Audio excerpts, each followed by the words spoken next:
arriver aux Urdèces, nous devons passer par la Alberca, village assez riche, de caractère féodal, qui a une grande influence sur la vie des Urdèces, dont presque tous les habitants sont tributaires de ce village.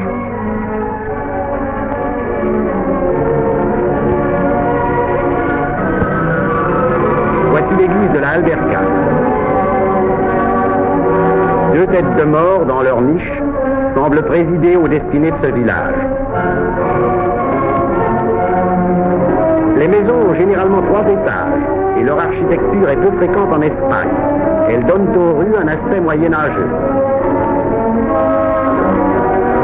Les maisons, pour la plupart, portent gravée au-dessus de la porte une inscription religieuse. Ave Maria, l'Immaculée qui conçut sans péché.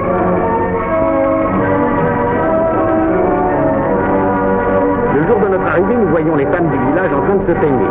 Elles sont habillées de leurs plus beaux vêtements. Nous leur demandons pourquoi elles ont fait toilette.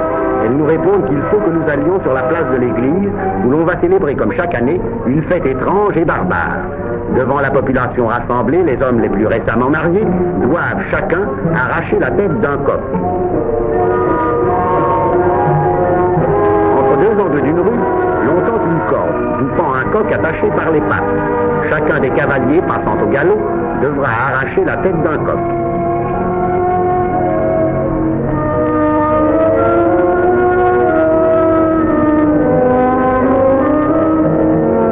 Après avoir triomphalement promené la tête du coq par les places et les rues du village, les nouveaux mariés offrent du vin à toute la population.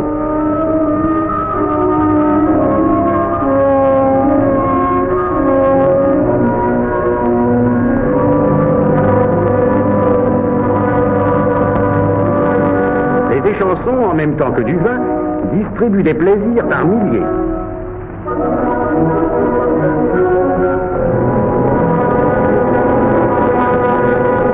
Parmi la foule, nous apercevons cet enfant, richement orné de médailles d'argent. Bien que ce soit des médailles chrétiennes, nous ne pouvons nous empêcher de penser aux amulettes des peuples sauvages d'Afrique et d'Océanie.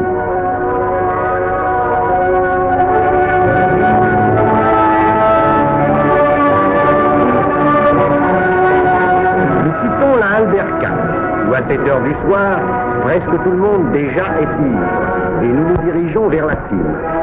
Voici cet enchevêtrement de montagnes au sein desquelles se trouvent disséminés les 52 villages qui composent les Urdèces, avec une population totale de 8000 habitants.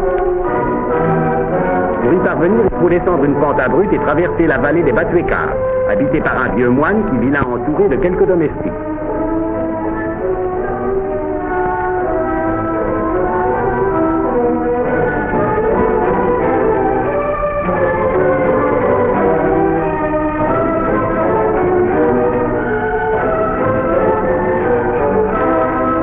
Cette vallée fut habitée 4 siècles durant par des moines, des carmes, qui prêchèrent la religion chrétienne dans les villages les plus importants des Urdèces.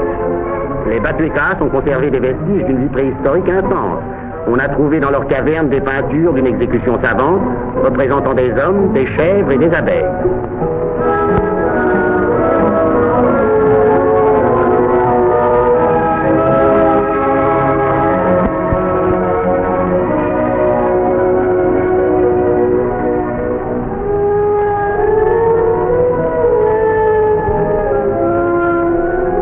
Les crapauds, les couleuvres et les lézards sont les seuls habitants actuels de ces ruines.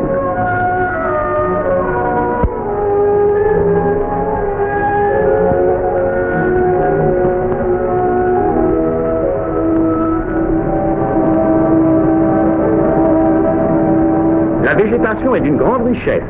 Plus de 200 espèces d'arbres croissent ici librement. Cependant, à 5 km de cette vallée, on ne rencontrera plus, à part quelques rares arbres fruitiers, que du cis et de la bruyère. Le couvent est entouré d'une muraille de 8 km de pourtour, qui le protège contre l'attaque des loups et des sangliers. À l'intérieur de l'enceinte formée par la muraille, se dressent disséminées çà et là les ruines de 18 ermitages que signalent toujours un ou plusieurs cyprès.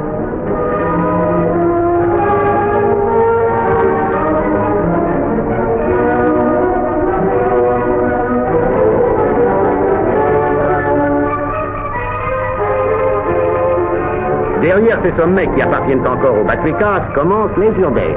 Après les avoir franchis, nous voici en plein paysage des Urdèces. Ce village est Ansetimilla, situé dans une des vallées les plus pauvres. Le bâtiment blanc est l'école de construction récente. Dans les rues à flanc de montagne, nous surprenons la vie quotidienne des habitants.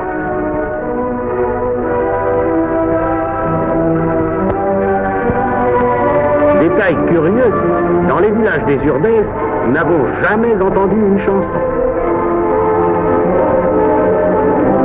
Parfois, on voit courir au milieu du village un misérable petit ruisseau qui descend de la montagne. L'été, il n'y a pas d'eau trop dans le village que celle-ci, et les habitants l'utilisent malgré la saleté répugnante de son lit. Voici quelques scènes surprises au passage. Le ruisseau sert à tous les usages.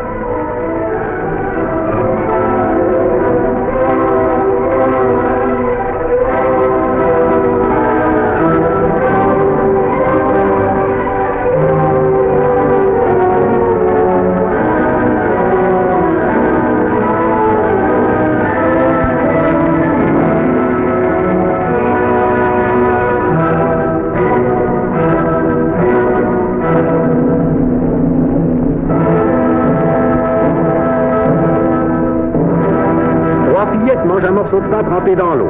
Le pain, jusqu'à ces derniers temps, était presque inconnu aux Urdèces. Celui-ci a été donné aux fillettes par le maître d'école qui, généralement, oblige les enfants à manger leur morceau de pain en sa présence, de peur qu'aussitôt rentrés chez eux, les parents ne le leur enlèvent.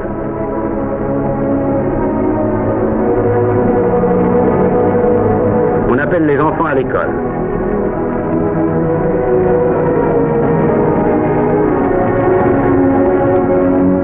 Ces gosses déguisés qui vont pieds nus reçoivent le même enseignement que celui que l'on donne à tous les enfants qui fréquentent l'école primaire, le monde entier. Les vêtements sont importés par les Jordanos qui émigrent pendant quelques mois de l'année sur les terres de Castille et d'Andalousie, où ils s'adonnent surtout à la mendicité. À leur retour au pays, ils partagent les lots de vêtements en échange de pommes de terre.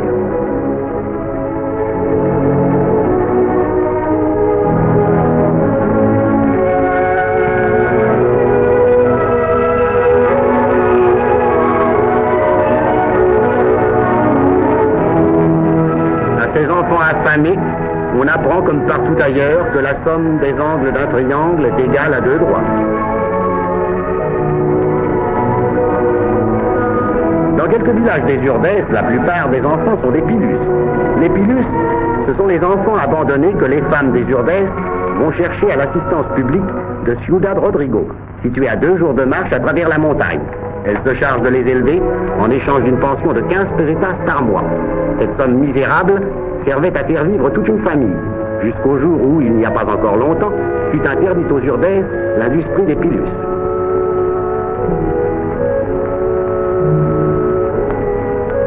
Une image inattendue et choquante que nous découvrons dans l'école. Que peut bien faire ici cette gravure absurde? Nous ouvrons au hasard un livre de morale que nous trouvons sur une table. L'un des meilleurs élèves écrit au tableau, à notre demande, une des maximes de ce livre.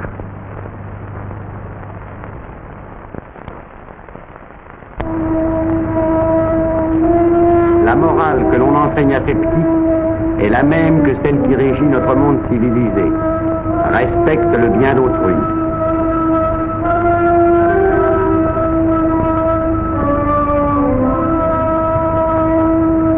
Dans cette vallée relativement riche, on rencontre quelques noyers, des cerisiers et des oliviers. Ceci est le village de Martinandran.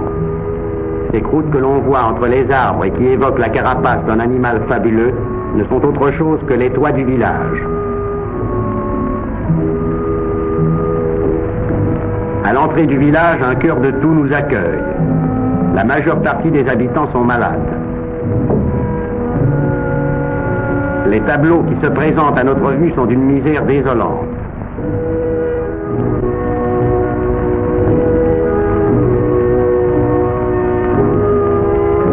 Le goitre est la maladie spécifique des Urdèces hautes qui constitue l'objet principal de ce reportage.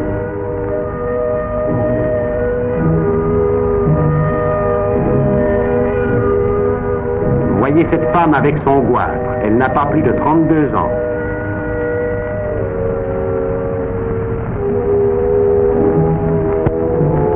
Nous village accompagné de l'alcade de Martine Andran. Dans une rue déserte, nous rencontrons une fillette. Nous demandons à l'alcade ce qu'elle a. Il nous répond que depuis 3 jours, l'enfant reste là sans bouger.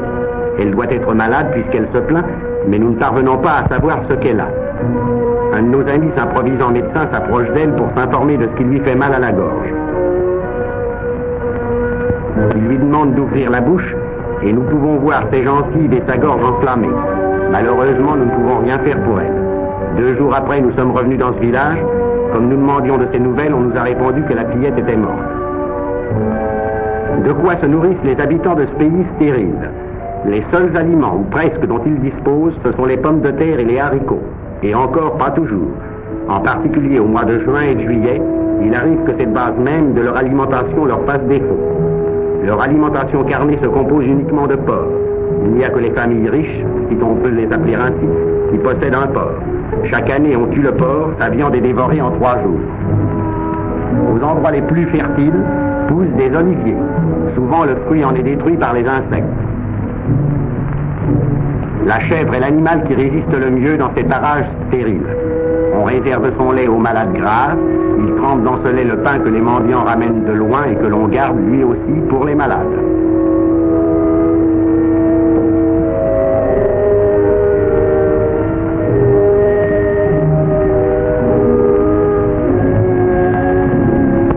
On ne consomme de la viande de chèvre que lorsque l'une d'elles se tue, ce qui arrive quelquefois quand le sol est abrupt et les sentiers escarpés.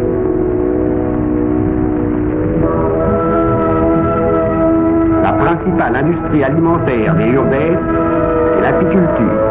Mais les ruches, pour la plus grande partie, n'appartiennent pas aux Urdanos. De plus, le miel que les abeilles extraient de la fleur de bruyère est très amer. Les propriétaires des ruches sont des gens de la Alberca. Ils ne laissent les ruches aux Urdèses que pendant l'hiver, qui est plus doux là que dans la province voisine de Salamanque. Au printemps, on transporte les ruches en Castille. À cette époque, il est courant de rencontrer une ou plusieurs bêtes chargées de ruches et qui se dirigent vers la Castille. Un jour, nous rencontrons cette âne, avec son chargement de ruches, que 2 Urdanos conduisent vers Salamanque. Un peu plus tard, tandis que nous mangeons tranquillement, nous entendons appeler au secours. Les Urdanos avaient attaché l'âne, duquel une ruche était tombée, et l'animal avait été ensuite attaqué par les abeilles. Les mouvements désordonnés qu'il faisait pour se défendre provoquèrent la chute des autres ruches, et des essaims d'abeilles se précipitèrent sur lui. 1 heure après, l'animal était mort. 1 mois avant notre arrivée, 3 hommes et 11 mulets avaient été tués de la même façon.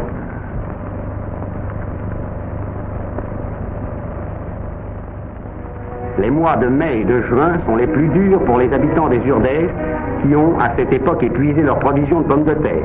Ils se nourrissent alors de cerises, et comme la faim les empêche d'attendre qu'elles soient mûres, ils les mangent vertes, ce qui leur donne la dysenterie. C'est alors que commence l'émigration. Les hommes que la maladie ne retient pas, que les fièvres ont épargnés, partent pour la Castille ou l'Estramadour pour tenter de travailler à la moisson. Nous rencontrons quelques-unes de ces caravanes composées de 10, 30, 50 hommes, pourvus en tout et pour tout d'une couverture. Ils n'ont ni argent ni pain, et ils vont très loin, à pied, pour chercher du travail. Nous croisons, plusieurs jours après, un groupe de ces hommes qui s'en reviennent comme ils sont allés, sans argent et sans pain.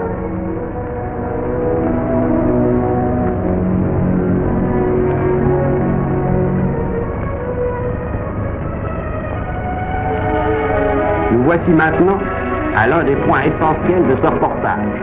Comment les Urdanos font-ils pour construire le champ qui devra leur permettre de manger? Ils commencent par choisir un terrain proche de la rivière, puis aidés par leurs femmes, leurs parents et amis, ils le débarrassent de sa végétation habituelle de bruyère et de cire. Les outils de travail sont toujours rudimentaires, une pioche et une pelle. Ils ne disposent pas d'autres instruments pour labourer. La charrue est inconnue dans la plupart des villages des Urdèses. Une fois que le terrain est défriché, ils élèvent des murs de pierre posés l'une sur l'autre sans mortier. Ce mur protégera le champ des inondations hivernales. Quand le mur est construit, il leur faut aller chercher la terre végétale dans la montagne. Ils en emplissent leurs sacs qu'ils transportent ensuite à travers les ronces jusqu'à leurs champs. Ce travail les occupe généralement plusieurs semaines.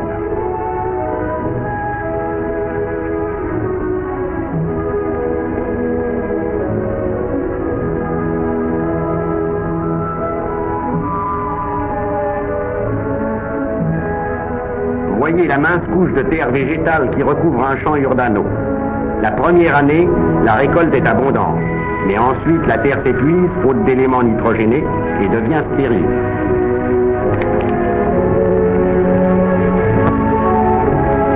Tous les champs des Urdèses ont la forme d'étroites bandes de terre en bordure de la rivière.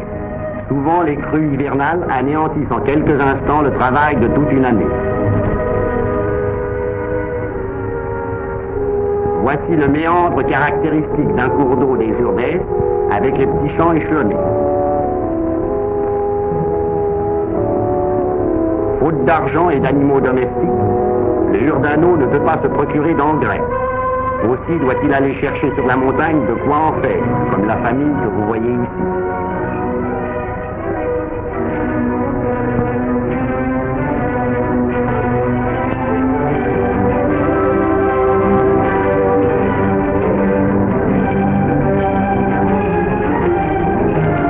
Les chemins sont difficiles et les chaussures sont rares.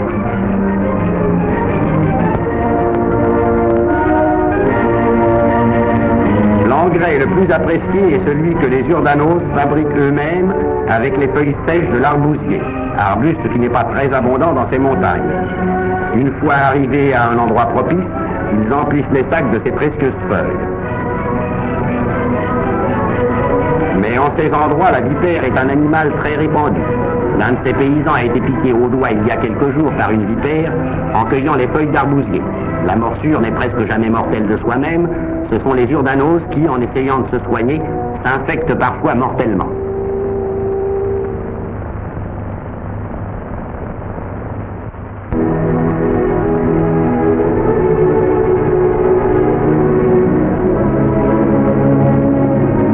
Quand la cueillette des feuilles est terminée, le paysan s'en retourne au village et répand le contenu de son sac à l'intérieur de la maison.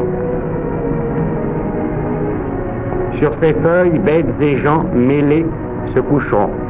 Les feuilles se décomposeront lentement et quelques mois après, ils s'en serviront comme engrais.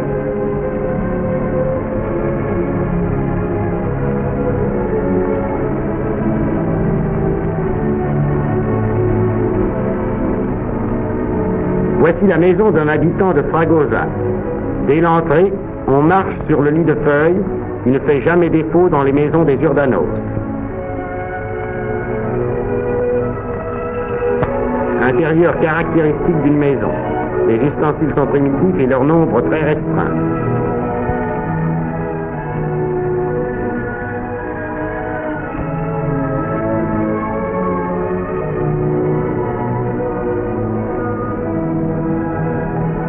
La fumée sort des maisons par où elle peut. Il n'y a pas de cheminée et pas de fenêtre.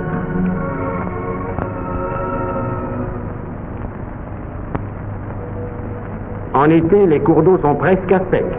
Et ce fait est à l'origine du paludisme, transmis par le moustique Anophèle. On peut dire que tous les Urdanos sont paludiques. Cette maladie est à présent combattue par les médecins des 3 factories des Urdèses.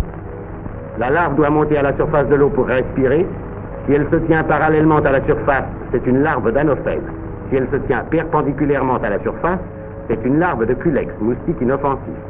L'Anophèle adulte se trouve dans toutes les maisons urbanas. On le reconnaît au fait qu'il se pose perpendiculairement au mur.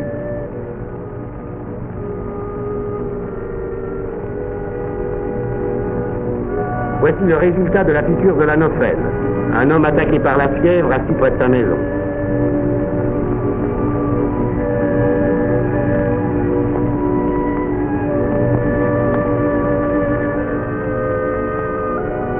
Nous rencontrons par les rues beaucoup de malades.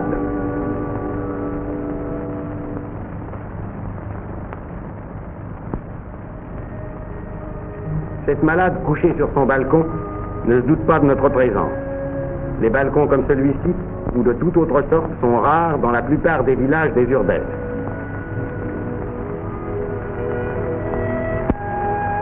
Les nains et les crétins sont en grand nombre dans les urdes hautes. Généralement, leur famille les emploie à garder les chèvres. Certains sont dangereux. Ou bien ils fuient l'homme, ou bien ils l'attaquent à coups de pied. On les rencontre dans la montagne vers la tombée de la nuit, alors qu'ils regagnent le village. Et nous eûmes de grandes difficultés pour arriver à filmer quelques-uns d'entre eux. Le réalisme même d'un Zurbaran ou d'un Ribera reste encore bien au-dessous d'une telle réalité. La dégénérescence de cette race est due principalement à la faim, au manque d'hygiène, à la misère et à l'inceste. Le plus petit que vous voyez ici a 28 ans.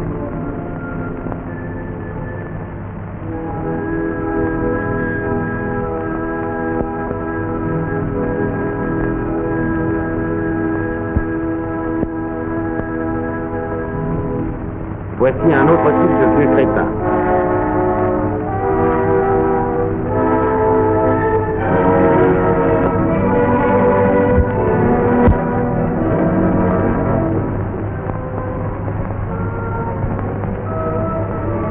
Un autre crétin. Ce crétin presque sauvage, nous n'avons pu le filmer que grâce au concours d'un de nos amis urbanos qui a su amuser et calmer son interlocuteur. Un jour, nous voyons un groupe de gens devant la porte d'une maison. Un enfant venait de mourir. La mère.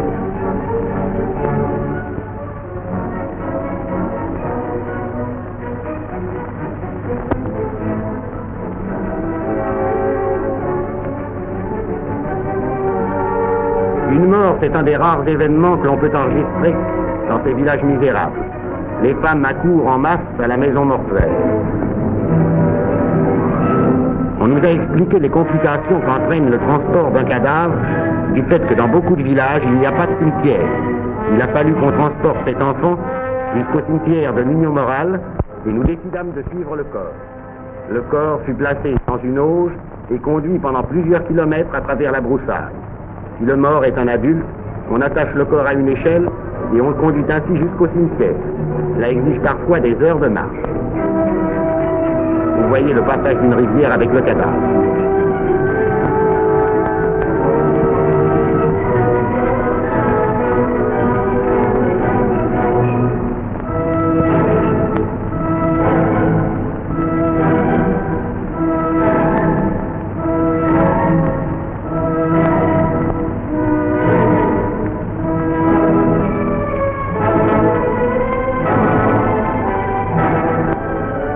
Ce cimetière nous montre qu'en dépit de la grande misère des urbanos, leurs idées morales et religieuses sont les mêmes que dans toute autre partie du monde.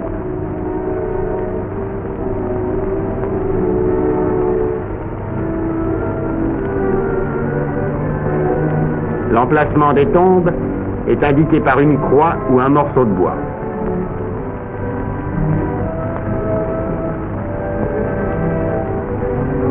La seule chose luxueuse que nous ayons rencontrée aux Urdes, ce sont les églises.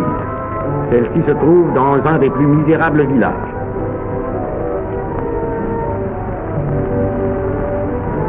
Un intérieur parmi les plus confortables. Il y a ici le père, le fils, la bru et les deux petits-enfants. Au mur, la présence de ce papier découpé et l'alignement des couvercles attestent un certain sens de la décoration. Dans quelques villages, une femme parcourt les rues la nuit. C'est la criée de la mort. Elle va, agitant une sonnette, et parfois s'arrête pour psalmodier une prière. Tous les habitants d'une maison urbana vivent dans la même et unique pièce. Mais comme cette maison-ci est un peu plus confortable, elle se compose d'une étable à l'étage inférieur et au premier étage de la cuisine et d'une chambre.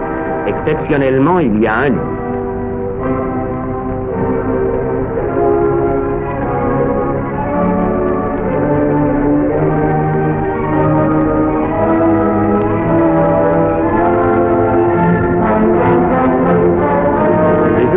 Se couchent tout habillés en hiver. Ils portent leurs vêtements jusqu'à ce qu'ils tombent en lambeaux.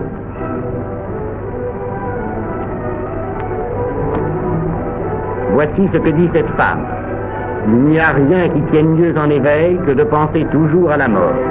Réciter un Ave Maria pour le repos de l'âme de... Après un séjour de 2 mois dans les Urdes, nous quittons le pays.